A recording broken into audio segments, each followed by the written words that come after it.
আসসালামু আলাইকুম, welcome back to my channel Fauzia's mom. আজকে নিয়ে চলে এসেছি খুবই সুস্বাদু দই পটল রেসিপি।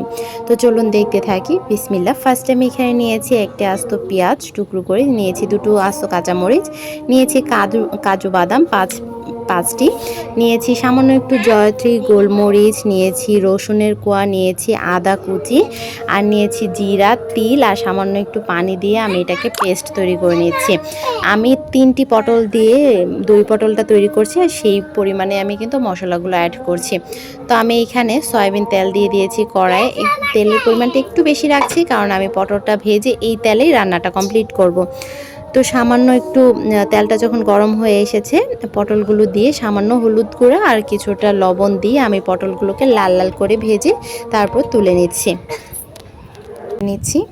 তো এইদিকে সেই একই তেলে আমি দিয়ে দিয়েছি কালো জিরার ফোড়ন, দিয়ে আমি সেই যে মশলার পেস্ট তৈরি করেছিলাম সেই সম্পূর্ণ পেস্টটুকু দিয়ে দিয়েছি, আর দিয়ে তেলের মধ্যে একটু ভেজে নিয়েছি এর কাঁচা গন্ধটা চলে যাওয়ার জন্য।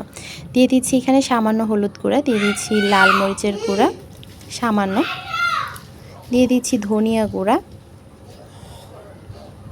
আর দিয়ে দিচ্ছি স্বাদ মতো লবণ। এবার মশলাটাকে খুব ভালো করে কষিয়ে নিচ্ছি। আর এখানে আমি 1 চা চামচ চিনিও ব্যবহার করেছিলাম, সেটা অফ ক্যামেরায় চলে এসেছে। এটা তেলটা যখন এভাবে ভেসে উঠেছে উপরের দিকে, ঠিক সেই সময় ভেজে তুলে রাখা পটলগুলোকে দিয়ে দিচ্ছি, আর দিয়ে পটলটা খুব ভালো করে মিক্সড করে ভেজে নিচ্ছি মশলার সঙ্গে।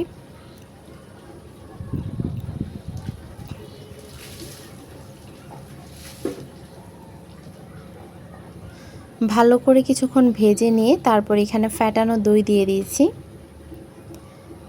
1/3 কাপের মতো। যেহেতু দই পটল, তাই দইয়ের পরিমাণটা একটু বেশি দিচ্ছি। আর এক্ষেত্রে আপনাদের যদি মনে হয় দইটাতে বেশি টক হয়ে যাচ্ছে, আপনারা ব্যালেন্স করার জন্য এখানে চিনিটা আর একটু অ্যাড করতে পারেন। আমি খুব ভালো করে মিক্সড করে নিচ্ছি, তারপর ঢেকে দিচ্ছি। তো কিছুক্ষণ পর ঢাকনাটা উঠিয়ে আমি এখানে কিছুটা চিনি অ্যাড করে দিচ্ছি, কারণ আমার কাছে মনে হচ্ছিল একটু টক বেশি হয়ে গিয়েছে।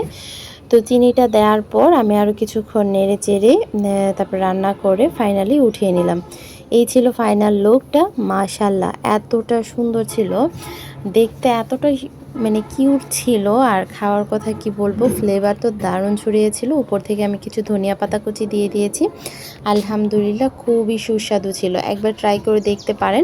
আমার দেখানো রেসিপিগুলো যদি আপনাদের কাছে ভালো লেগে থাকে, প্রতিবারের মতো লাইক, কমেন্ট, শেয়ার করতে ভুলবেন না। চ্যানেলটিকে সাবস্ক্রাইব করে চ্যানেলটির পাশে থাকবেন। ধন্যবাদ সবাইকে, ভালো থাকবেন সবাই। আজ এই পর্যন্তই, আল্লাহ হাফিজ।